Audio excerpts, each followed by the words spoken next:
இதே நாட்டில் ஏழ்மை குடும்பத்தில் பெண்ணாக பிறந்து ரோஜா என்ற பெயரோடு நல்ல முறையோடு வாழ்ந்துட்டு வருகிறது அக்கா பெண்ணாக்க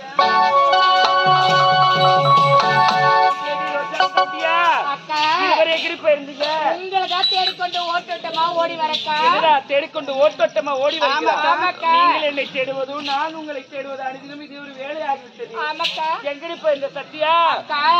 நானும் காலேஜ் சென்று என் காதலை பார்த்து விட்டு ஓட்டோட்டமா ஓடி வரக்கா. காலேஜ் சென்று உன்னுடைய காதலனை பார்த்து விட்டு ஓட்டோட்டமா ஓடி வரியா? ஆமாக்கா. உன்னுடைய காதலன் வந்தாரா சத்யா? வந்தாருக்கா. உன்னுடைய காதலன் அவருக்கு ரொம்ப பிடிக்கும்க்கா.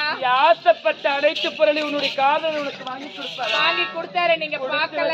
நீ தாண்டி ஏடி ரோஜா நீ எங்கடி போயிருந்த? எங்க போயிருந்த?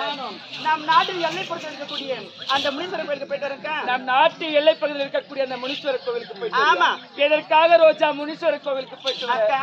நல்ல படித்த மாப்பிள்ளை அமைய வேண்டும் என்று வேண்டி வந்திருக்கேன். நல்லதோர் படித்த மாப்பிள்ளை அமைய வேண்டும் என்று முனீஸ்வரன் கோவில் சென்று வேண்டிக் கொண்டு உன் மனம் போன்ற வாழ்க்கை உனக்கேற்ற கணவரை அந்த முனீஸ்வரனை உனக்கு அமைத்துக் கொடுப்பாரடி.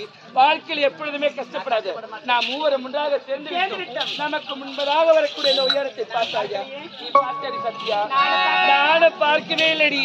அவன் ஒருவன் இழுகின்றால் பொழுது போவது அனைவருக்கு தெரியாது. ரோஜா நீ என்று அவனுக்கு ரொம்ப பிடிக்கும். நீ சென்று அழைத்து பார்த்தால் உனக்காக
எங்கேயாவது போய் பெரிய தடிய பாத்துடா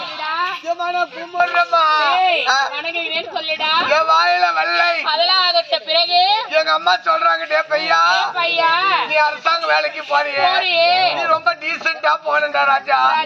அப்பதான்டா உன்னை ஊர்ல இருக்கிறவங்க 4 பேரு மெரிப்பாங்க. யாரு அவன்? ஊர்ல இருக்கவங்க 4 பேர் உன்னை மதிப்பாங்கடா. 4 பேர் என்ன மெரிக்கணும். 4 பேர் உன்னை மதிக்கணும்னா நான் எப்படிமா போத்தன்னு கேட்டேன். எங்க அம்மா சாக்கல்ல போய் தண்ணி ஊத்திக்கணும் போக சொன்னாங்க. ஏண்டா ஒய்யாரோ? சாக்கடைனா எப்படி இருக்கு எனக்கு தெரியாதுடா. முதல்ல 2 பானை வைப்பாங்க, ஒரு தீஞ்சு கோணி கட்டுவாங்க, ஒரு டப்பா ஒண்ணு போட்டாங்கன்னா சாக்கடை. ஓ அதுதான் சாக்கடையா? குளிக்க ரூமுக்கு இடத்துக்கு வசதி இல்லம்மா. நான் வாங்கிட்டு போற சம்பளம் பாதி வயலையே பாதி கண்ட்ரைட்டு வாங்கிக்கிறாரு. மிச்சம் மீதி எடுத்துக்கிட்டு போனா 12 மணிக்கு தான் கடை திறக்கிறாங்க. அதுக்கு முன்ன போனாக்கா 145 ரூபாய் குவார்டர், 180 ரூபாயா. புத்தி எங்க போகுது பார்த்தாயா? ஒரு கிளாஸ் ஒரு வாட்டர் கேனோட 200 ரூபாய் சரியா போச்சு. நீ வாங்கிட்டு வர சம்பளம் பாதி வயலையே குத்துட்டு வரியே. நீ வாங்கி அந்த குத்தாதனடா பாத்ரூம் கட்ட முடியுன்றாங்க. ஏமா வீட்டுல தண்ணி இல்லையே, எங்க போய் தண்ணி ஊத்திக்கிட்டுன்னு கேட்டேன்.